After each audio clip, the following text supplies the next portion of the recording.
बिस्मिल्लाहिर्रहमानिर्रहीम। अस्सलाम वालेकुम। जी, आज हमारा क्वेश्चन जो है ना वो है ओस्मो रेगुलेशन। ओस्मो रेगुलेशन हम कहते हैं the mechanism of regulation of water and solute balance between organism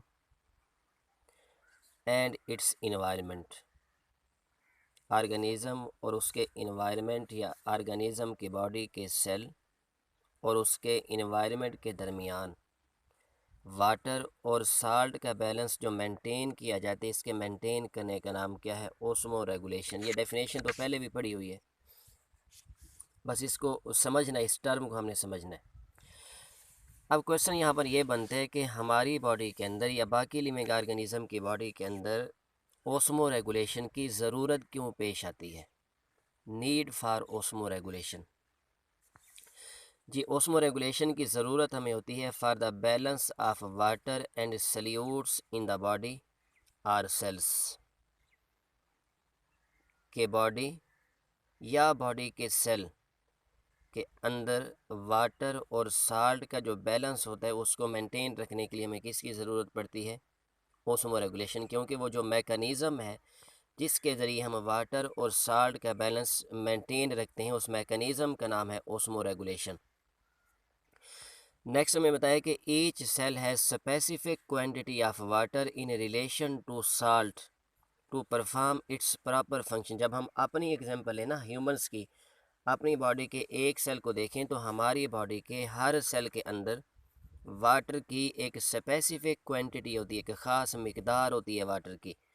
और वो जो वाटर की मिकदार है ना, एक स्पेसिफिक क्वांटिटी है, वो किसकी कंसंट्रेशन के लिहाज से होती है? साल्ट। और हमने पढ़ा था कि हमारी बॉडी के अंदर जितने भी रिएक्शंस होते हैं एक्वस मीडियम के अंदर होते हैं, जितने भी एंजाइम अपना फंक्शन परफॉर्म करते हैं एक्वस मीडियम के अंदर, तो हर सेल के अंदर वाटर एक स्पेसिफिक क्वांटिटी में होगा। इंतहाई कम पानी हो जाएगा फिर भी नुकसानदेह, ज़्यादा हो जाएगा फिर भी क्या होगा? नुकसानदेह। ख़ास मिकदार के अंदर सेल के अंदर वाटर होगा। और वाटर की कंसंट्रेशन किसकी कंसंट्रेशन के लिहाज से होगी? साल्ट की कंसंट्रेशन। अब हमें बता रहे कि एनिमल्स जो हैं इनका जो एक्स्ट्रा सेलुलर इन्वायरमेंट है, जो उनके सेल के बाहर का जो इन्वायरमेंट है वो हमेशा चेंज होता रहता है। तो animals constantly face the changing extra cellular environment. मैंने बेसिक कंसेप्ट जब इस चैप्टर का पढ़ाया था वहाँ पर भी ये क्लियर किया था कि हमारा एक्स्ट्रा सेलुलर इन्वायरमेंट फिक्स नहीं रहता, कांस्टेंट नहीं रहता, वो चेंज होता रहता है, जिसकी वजह से हमारा इंटरनल इन्वायरमेंट जो है वो भी चेंज होता है, उसके अंदर भी फ्लक्चुएशंस आती हैं, लेकिन वो फ्लक्चुएशन हमारे लिए नुकसानदेह होती हैं। हम अपने आप को उन हार्म से, उन फ्लक्चुएशन से प्रोटेक्ट करते हैं। उससे प्रोटेक्ट करने वाले मैकेनिज़्म को हम कहते हैं होम्योस्टेसिस। अब होम्योस्टेसिस की 3 एग्जांपल हमने पढ़ी थी: osmo regulation, thermo regulation and excretion. Water और साल्ट बैलेंस मेंटेन करने का नाम क्या था? Osmo regulation. आज हम वही ओस्मो रेगुलेशन पढ़ रहे हैं कि यहाँ पर हमारा जो एक्स्ट्रा सेलुलर इन्वायरमेंट है ना वो कॉन्स्टेंटली चेंज हो गई। यहाँ पर हम टेम्परेचर के एग्जांपल नहीं लेंगे, यहाँ पर हम वेस्ट मटेरियल के एग्जांपल नहीं लेंगे, यहाँ पर हम वाटर और साल्ट को देखेंगे, क्योंकि हम ओस्मो रेगुलेशन की बात कर रहे हैं। हमारा जो एक्स्ट्रा सेलुलर इन्वायरमेंट है ना वो 3 तरह का हो सकता है। हमारा एक्स्ट्रा सेलुलर इन्वायरमेंट हाइपरटोनिक भी हो सकता है, हाइपोटोनिक भी हो सकता है और आइसोटोनिक भी हो सकता है। इसको समझने से पहले यहाँ पर बड़ा की पॉइंट है, ये क्लियर करना है। ऊपर वाला बड़ा आसान सा था, वो मैंने ज़्यादा मतलब डिटेल में नहीं गया, क्योंकि उनकी डिटेल यहाँ पर है जो अब हमने पढ़नी है, इसको ज़रा तवज्जो से समझना है। Osmosis first year chapter number 4 के अंदर भी हमने पढ़ा था, जब हमने प्लाज्मा मेम्ब्रेन का फंक्शन पढ़ा था। चैप्टर 14 के अंदर भी हमने पढ़ा था। ओस्मोसिस हमने पढ़ा था वाटर मॉलिक्यूल्स का अपने हाई कंसंट्रेशन से लो कंसंट्रेशन की तरफ जाना, कि जिस जगह पर वाटर की कंसंट्रेशन हाई है वहाँ से वाटर का उस साइड पे जाना जिस जगह पर वाटर की कंसंट्रेशन क्या है? लो। और सेमी परमिएबल मेम्ब्रेन को क्रॉस करके जाना, इस प्रोसेस का नाम क्या था? ओस्मोसिस। हमने इसकी 2 टाइप्स पढ़ी थी, एंडोस्मोसिस एंड एक्सोस्मोसिस। अगर वाटर सेमी परमिएबल मेम्ब्रेन को क्रॉस करके सेल के अंदर एंटर होगा तो एंडोस्मोसिस, अगर वो सेल के बाहर जाएगा तो फिर एक्सोस्मोसिस। जैसे यहाँ पर मैंने एक सेल ली है, इस सेल का INT ये मैंने लिखा है, इसका इंटरनल इन्वायरमेंट, ये प्लाज्मा, मैंने समझाया था प्लाज्मा मेम्ब्रेन। प्लाज्मा मेम्ब्रेन का दूसरा नाम क्या है? Semi permeable membrane. Plasma membrane के अंदर इन्वायरमेंट कौन सा होगा? इंटरनल। प्लाज्मा मेम्ब्रेन के बाहर इन्वायरमेंट कौन सा होगा? एक्सटर्नल, जब हम सेल लेवल की बात करेंगे। अगर water external environment plasma membrane के बाहर से सेल के अंदर आएगा, तो अब वाटर बाहर से अंदर की तरफ आ रहा है, दरमियान में मेम्ब्रेन कौन सी है? Semi permeable membrane. अगर वाटर बाहर से सेल के अंदर एंटर हो अपनी हाई कंसंट्रेशन से लो कंसंट्रेशन की तरफ, सेमी परमिएबल मेम्ब्रेन को क्रॉस करके, इसे हम कहेंगे एंडोस्मोसिस। और अगर वाटर अंदर से बाहर निकले, अंदर से बाहर निकले सेमी परमिएबल मेम्ब्रेन को क्रॉस करके अपनी हाई कंसंट्रेशन से लो की तरफ, तो इसे हम क्या नाम देंगे? एक्सोस्मोसिस। अब इसी को हमने यहाँ पर ओस्मोसिस की हमने एक डेफिनेशन पढ़ी कि वाटर का अपनी हाई कंसंट्रेशन से लो कंसंट्रेशन की तरफ जाना सेमी परमिएबल मेम्ब्रेन को क्रॉस करके, इसे हम कहते हैं ओस्मोसिस। यहाँ पर 4 डेफिनेशन मैंने समझानी है ओस्मोसिस की, और ये क्वेश्चन समझने के लिए बड़ी इंपॉर्टेंट है। दरमियान में मैंने बनाई है semi permeable membrane, plasma membrane. इसकी एक साइड पर वाटर की कंसंट्रेशन क्या है? हाई। दूसरी साइड पे वाटर की कंसंट्रेशन क्या है? लो। तो वाटर कहाँ जाएगा अपनी हाई कंसंट्रेशन से लो कंसंट्रेशन की तरफ? तो हाई कंसंट्रेशन से लो कंसंट्रेशन की तरफ जो वाटर मूव कर रहा है इस सेमी परमिएबल मेम्ब्रेन को क्रॉस करके, इस प्रोसेस का नाम क्या है? ओस्मोसिस। इसका नाम क्या है? ओस्मोसिस। अब जिस जगह पर वाटर की कंसंट्रेशन ज़्यादा होगी वहाँ पर साल्ट की कंसंट्रेशन कम होगी, ये ज़हन में रखना है। ये सेकंड डेफिनेशन अब क्लियर करूँ। जिस जगह पर वाटर की कंसंट्रेशन ज़्यादा होगी वहाँ पर साल्ट की कंसंट्रेशन क्या होगी? कम। जिस जगह पर वाटर की कंसंट्रेशन कम होगी वहाँ पर साल्ट की कंसंट्रेशन क्या होगी? ज़्यादा। तो वाटर तो जिस जगह पर ज़्यादा है वहाँ से उधर जाएगा जहाँ पर वाटर कम है, जहाँ पर वाटर क्या है? कम। अब देखें, जहाँ पर साल्ट कम होंगे वहाँ पर वाटर क्या होगा? ज़्यादा। जहाँ पर साल्ट ज़्यादा होंगे वहाँ पर वाटर क्या होगा? कम। तो वाटर अपने हाई कंसंट्रेशन वाले रीजन से लो कंसंट्रेशन की तरफ जाएगा। तो जिस जगह पर साल्ट कम है वहाँ पर वाटर है ज़्यादा, जहाँ पर साल्ट ज़्यादा है वहाँ पर वाटर कम है।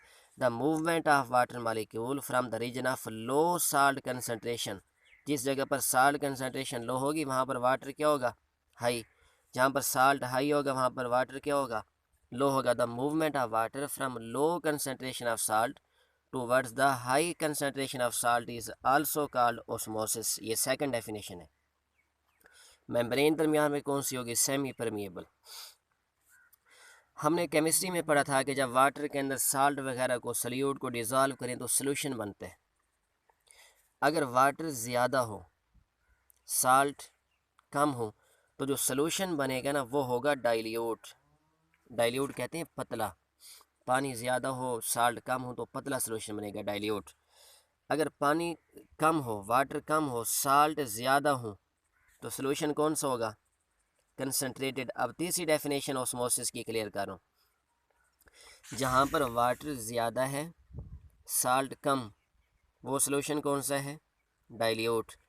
जहाँ पर वाटर कम है साल्ट ज़्यादा, वो सोल्यूशन कौन सा है? Concentrated. The movement of water molecule from dilute solution towards the concentrated solution is also called osmosis. इसे भी हम क्या नाम देंगे? ओस्मोसिस। क्यों?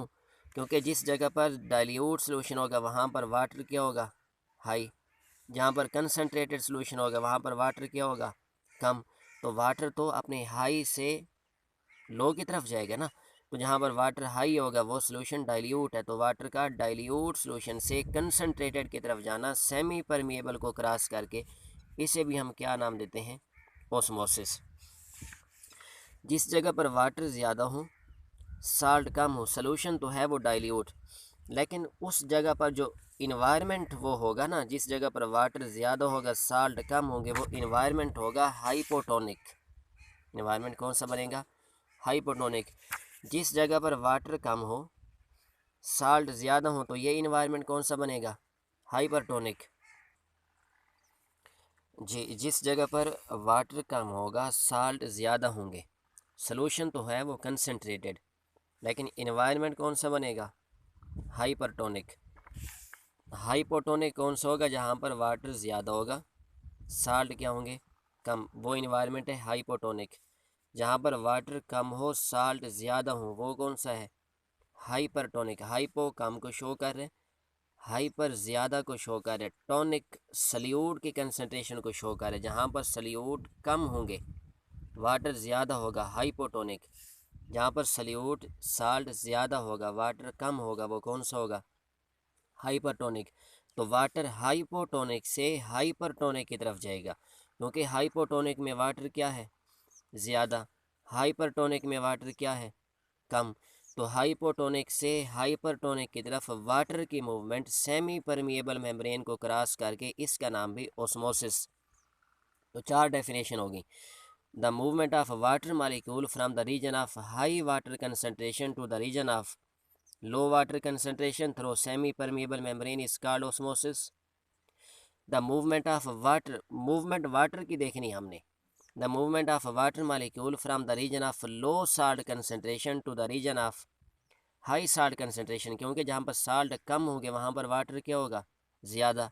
जहाँ पर साल्ट ज़्यादा होंगे वहाँ पर वाटर क्या होगा? कम। तो वाटर तो हाई से लो की तरफ आ रहे हैं, लेकिन हम डेफिनेशन सेकंड देख रहे हैं। The movement of water from low salt concentration towards the high salt concentration is also called osmosis. जिस जगह पर वाटर ज़्यादा हो साल्ट कम हो, सोल्यूशन कौन सा होगा? डाइल्यूट। जहाँ पर वाटर कम हो साल्ट ज़्यादा हो, सोल्यूशन कौन सा बनेगा? कंसनट्रेटेड। तो वाटर कंसनट्रेटेड से डाइल्यूट की तरफ जाएगी, डाइल्यूट से कंसनट्रेटेड? डाइल्यूट से कंसनट्रेटेड की तरफ, क्योंकि डाइल्यूट में वाटर ज़्यादा है, कंसनट्रेटेड में वाटर कम है, तो वाटर हाई से लो की तरफ आएगा। सेमी परमिएबल मेम्ब्रेन के ज़िद्दा movement of water from dilute solution towards the concentrated solution is also called osmosis. जहाँ पर वाटर कम ज़्यादा हो साल्ट कम हो, वो इन्वायरमेंट कौन सा होगा? हाइपोटोनिक। जहाँ पर वाटर कम हो साल्ट ज़्यादा हो, वो इन्वायरमेंट कौन सा होगा? हाइपरटोनिक। तो वाटर हाइपोटोनिक से हाइपर की तरफ जाएगी, क्योंकि हाइपो में वाटर ज़्यादा है, हाइपर में वाटर कम है। तो हाइपोटोनिक से हाइपर की तरफ वाटर का जाना सेमी परमिएबल मेम्ब्रेन के ज़रिए, इसे भी हम क्या नाम देते हैं? ओस्मोसिस। तो 4 डेफिनेशन है। अब ज़रा हम सेल के एक्स्ट्रा सेलुलर इन्वायरमेंट को देखते हैं। हमने देखा कि सेल का एक्स्ट्रा सेलुलर इन्वायरमेंट 3 तरह का है, हाइपरटोनिक, हाइपोटोनिक, आइसोटोनिक। तो यहाँ पर मैं बना रहा हूँ सेल जी, ये हमारे पास है सेल। हमने एक्स्ट्रा सेलुलर इन्वायरमेंट को देखना है। एक्स्ट्रा सेलुलर मतलब एक्सटर्नल इन्वायरमेंट। ये plasma membrane, semi permeable membrane. इस प्लाज्मा मेम्ब्रेन के बाहर वाला इन्वायरमेंट एक्सटर्नल होगा, और एक्सटर्नल का दूसरा नाम एक्स्ट्रा सेलुलर। अंदर वाला इन्वायरमेंट कौन सा है? इंटरनल।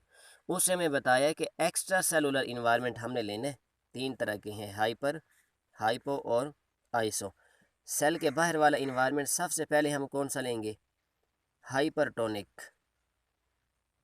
हाइपरटोनिक हम अभी पढ़ के आ रहे हैं। हाइपरटोनिक इन्वायरमेंट वो बनेगा जहाँ पर वाटर की कंसंट्रेशन कम होगी, जहाँ पर साल्ट की कंसंट्रेशन क्या होगी? ज़्यादा।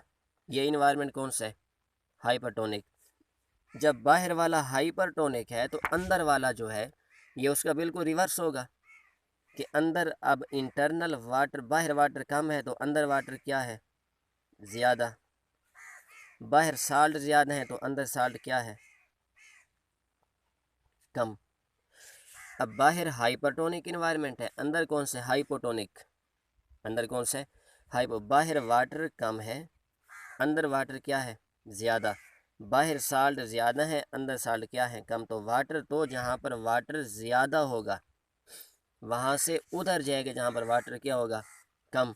अब अंदर वाटर ज़्यादा है, बाहर वाटर क्या है, कम। अगर हम सेल का एक्सटर्नल इन्वायरमेंट उसके इंटरनल की निस्बत हाइपरटोनिक करने के अंदर वाटर ज़्यादा हो, साल्ट कम हो, बाहर वाले इन्वायरमेंट के अंदर वाटर कम कर दें और साल्ट क्या कर दें, ज़्यादा, तो अब वाटर अंदर से बाहर जाएगी या बाहर से अंदर? वाटर अंदर से बाहर जाएगा, क्योंकि अंदर वाटर ज़्यादा है, बाहर वाटर कम है। तो अंदर से जब वाटर बाहर की तरफ निकलेगा तो अंदर पानी की कमी होना स्टार्ट हो जाएगी। तो ये अंदर से बाहर जा रहा है, एंडोस्मोसिस होगा या एग्जोस्मोसिस? एग्जोस्मोसिस होगा। और सेल में से जब पानी निकल जाएगा तो सेल श्रिंक कर जाएगा।